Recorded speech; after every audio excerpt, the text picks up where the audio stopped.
You have to drive across the Tibetan plateau for almost 10 hours to reach Ngaba.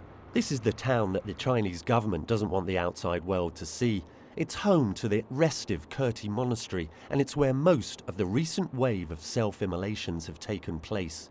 Journalists are not supposed to get in here, but I passed through several security checkpoints to see for myself how the authorities are trying to extinguish dissent with fire trucks and riot police.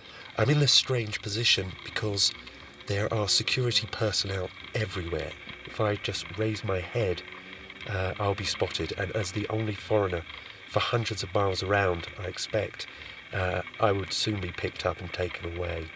It's been useful to be here to see just how intense the security is. Maybe every 30 or 40 metres along the street there are police, soldiers, citizen volunteers, and then there are elsewhere clusters of security personnel carrying, some of them, fire extinguishers to put out future efforts at self-immolation, and also some with some very mean-looking batons with spikes on them. It almost looks medieval. That level of security is something I haven't seen anywhere else in China. Clearly, the self-immolations by monks this year, the protests by Tibetans 4 years ago, have prompted a huge security response.